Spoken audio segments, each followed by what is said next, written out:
പ്രകാശ, അക്കൗണ്ടിൽ കാശ് വന്നില്ല, ആരും കാശ് കൊണ്ടു തന്നുമില്ല. അതുകൊണ്ടാണ് മുതലാളി നേരിട്ട് വന്നത്.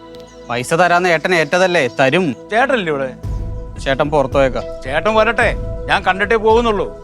ചേട്ടൻ ഒന്ന് ഞാൻ പറയാം. ചേട്ടൻ നിൽക്ക്. പറഞ്ഞോളൂ, നമുക്ക് ഇരുന്ന് സംസാരിക്കാം. ചേട്ടാ പ്ലീസ്.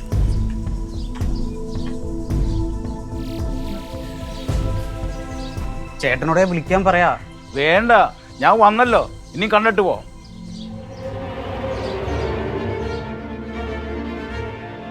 ആ സുഖാണല്ലോ അല്ലേ? ഞാനേ ഈ വഴി പോയപ്പോ ഒന്നും കൂടെ കയറിയെന്നുള്ളൂ. ഇവിടുന്ന് കുറച്ച് കാശ് കിട്ടാനുണ്ടല്ലോ, അത് വാങ്ങിച്ചിട്ട് പോകാമെന്ന് കരുതി. എൻ്റെ കൂടെ കുറച്ച് പിള്ളേരും വന്നിട്ടുണ്ട്. അവരെ ഇങ്ങോട്ട് കൊണ്ടുവരുന്നത് ശരിയല്ലല്ലോ. ആണുങ്ങളില്ലാത്ത നേരത്ത് വീട്ടിൽ വന്നിട്ട് ഭീഷണിപ്പെടുത്തുവാണോ? അഞ്ജു, ഭീഷണി ഒന്നുമില്ല മോളെ, എനിക്ക് കുറച്ച് പൈസ കിട്ടാനുണ്ട്, അത് തന്നേക്ക്, ഞാൻ പോയിക്കോളാം. ആ നമസ്കാരം മോളെ. മോളുടെ ഭർത്താവല്ലേ എനിക്ക് കാശിലാന്ന് പറഞ്ഞത്. എവിടെ മോളുടെ ഭർത്താവ്? മോനേട്ടൻ വരുമ്പോ നിങ്ങളെ വിളിക്കാൻ പറയാം. ഇപ്പൊ ചെന്നാട്ടെ. മുതലാളി വന്നതേ കാശ് വാങ്ങി പോവാനാ, വെറുതെ പോവാനല്ല. ചേട്ടാ പൈസ ഞാൻ രാവിലെ എങ്ങനെയെങ്കിലും കൊണ്ട് തരാ. ഇപ്പൊ നീ പറഞ്ഞത് നിന്റെ അച്ഛൻ ബാലകൃഷ്ണന് പറഞ്ഞിരുന്നെങ്കിൽ ശരി പറയട്ടാന്ന് പറഞ്ഞോണ്ട് ഞാൻ ഇവിടുന്ന് ഇറങ്ങിപ്പോവാനെ. പക്ഷെ നീ ചേച്ചി, ഇവനെന്താ ഇങ്ങനെ? നിങ്ങളുടെ മൂത്ത മോനെ ബാലകൃഷ്ണൻ ചേട്ടൻ്റെ ഒരു ചായ ഉണ്ട്, അതുകൊണ്ടാണ് ഞാൻ വിശ്വസിച്ചത്. പക്ഷെ അവനും കള്ളനാ. മര്യാദക്ക് സംസാരിക്കണം. ഇതുവരെ ഞാൻ മര്യാദയ്ക്ക് സംസാരിച്ചത്. എന്റെ കാശ് തന്നാൽ ഞാനോട് പൊക്കോളാം. പ്രകാശ, നീ ഇയാളുടെ കയ്യിൽ നിന്ന് കാശ് വാങ്ങിച്ചതിന് വല്ല തെളിവുണ്ടോ? വല്ല എഗ്രിമെന്റോ അക്കൗണ്ട് ട്രാൻസ്ഫർ ചെയ്തതിന്റെ റെസിപ്റ്റോ അങ്ങനെ എന്തെങ്കിലും ഉണ്ടോ? ഇല്ല ഏട്ടത്തി, എല്ലാം റെഡി ക്യാഷ് ആയിട്ട് തന്നെ, ഒരു ഡോക്യുമെന്റും ഇല്ല. അന്ന് കേസ് കൊടുക്കാതെ കോംപ്രമൈസ് ചെയ്തപ്പോഴേ എനിക്ക് തോന്നി ഇത് കള്ളപ്പണ ഇടപാടാണെന്ന്. എന്ത് ഇടപാടാണ് ശരി? കാശ് കൊടുത്താൽ മേടിക്കാൻ എനിക്കറിയാം. പൈസ മേടിച്ചിട്ടുണ്ടെ അത് തരും. എന്നാ എന്റെ പൈസ എനിക്ക് ഇപ്പത്താ. നിങ്ങൾ ഇറങ്ങി പോവാൻ. ഈ ആരോടെ പറയാൻ നിനക്കറിയാമോ? താൻ എവിടെ എന്നാ സംസാരിക്കുന്നത് തനിക്കറിയോ? വീട്ടിൽ കയറി വന്ന് പ്രശ്നം ഉണ്ടാക്കിയെന്ന് പറഞ്ഞ ഒരു കേസും കൊടുത്താലുണ്ടല്ലോ, നാട് മൊത്തം നാറും താൻ. പിന്നെ തലേ മുണ്ടിട്ട് നാട്ടിലിറങ്ങി നടക്കാൻ പറ്റുള്ളൂ കേട്ടോ. ആവണി, അമ്മ ചുമ്മാ ഇരിക്കമ്മ, താൻ ഇറങ്ങി പോടോ. അല്ലൊരു കാര്യം ചെയ്യ്, തന്റെ നമ്പർ ഇങ്ങെടുക്ക്. നമ്പർ എന്റെ ഉണ്ട് ചേച്ചി. എന്നാ താൻ പൊക്കോ. നാളെ വൈകുന്നേരം പൈസ ആയിട്ട് തന്നെ വിളിക്കും. നീ ആരെ അപമാനിച്ച് ഇറക്കി വിടുന്ന നിനക്കറിയാമോ? വിശദമായി അറിയാൻ സമയമില്ല, താല്പര്യമില്ല. ഓ നോക്ക്, ചെല്ല്. പ്രകാശ, നീ കരുതിയിരുന്നോ?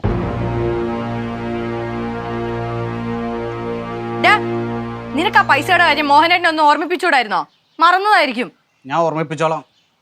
അഞ്ജു, ഇതിന്റെ പേരിൽ ഇനി ഇറങ്ങി പോകാനും നിൽക്കണ്ട കേട്ടോ. നാളെ തന്നെ പരിഹരിച്ചേക്കാം. പ്രകാശ, ഇനി നീ ഇതുപോലെ വല്ലതും കാണിച്ചാലുണ്ടല്ലോ, നീ ഒറ്റയ്ക്കാവത്തേ ഉള്ളൂ കേട്ടോ. ഞാൻ അഞ്ജുവിന്റെ കൂടെ ആയിരിക്കും. നീ വാടി. കഷ്ടം അച്ഛന്റെ പേര് കളയാനായിട്ട്. അമ്മേ പോടാ.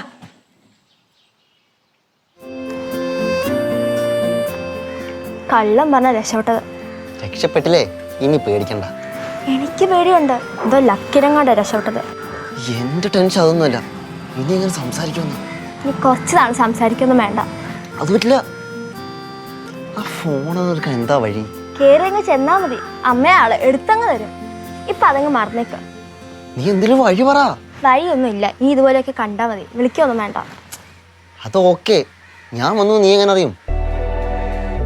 ആ ഒരു ഐഡിയ ഉണ്ട്. ഞാൻ ഇന്ന് വെനസ്ഡേ അല്ലേ, നീ അടുത്ത വെനസ്ഡേ അതിന് എന്നുള്ള വെനസ്ഡേ ബ്രേക്കിൽ വരാം. ഓ അതൊന്നും പറ്റൂല മാളൂ, അതൊരു കാത്തിരി എന്നെ കൊണ്ട് പറ്റില്ല.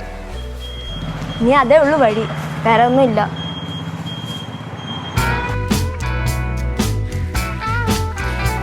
ചേച്ചി ഫുൾ ടൈം കടയിൽ തന്നെയാണോ? നീ എന്താ ഇവിടെ? ഞാൻ ദൂരം ചേച്ചിയെ കണ്ടു. ഓ ഓക്കെ, ഞാൻ ഒരു ജ്യൂസ് കൊടുക്കാൻ വന്നു. പൈസ കൊടുക്കും. ആ കൊടുത്തേക്കാം, പറഞ്ഞു. ചേട്ടാ ഒരു ജ്യൂസേ. ചേച്ചി ഒറ്റയ്ക്കാണോ? ഫ്രണ്ട്സ് ഒന്നുമില്ലേ? ഞാൻ ബ്രേക്ക് ടൈമിൽ ചുമ്മാ വന്നതാ. ഞാനൊരു സമൂസ വാങ്ങി. ആ വാങ്ങി. ചേട്ടാ ഒരു സമൂസയും കൂടെ. ജ്യൂസ് കഴിക്കല്ലേ, സൂക്ഷിച്ചു. അല്ലെങ്കിൽ പരിചയപ്പെടട്ടെ. ഇടാതെ പൊക്കോ.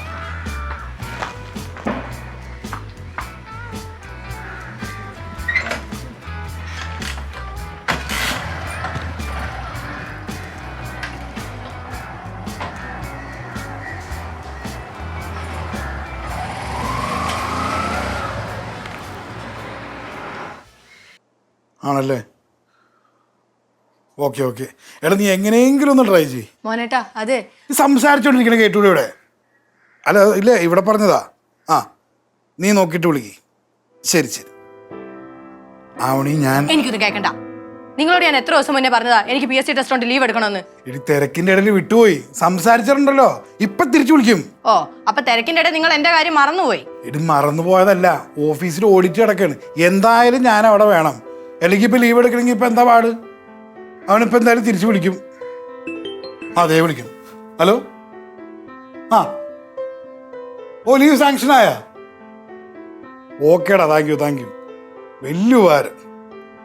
ശരിടാ, ഞാൻ വല്ലാത്തൊരു സിറ്റുവേഷനിലായിരുന്നു. അപ്പൊ ഓക്കേടാ, താങ്ക്സ്. അപ്പൊ രാവിലെ പോണ്ടേ? സോപ്പിടൊന്നും വേണ്ട.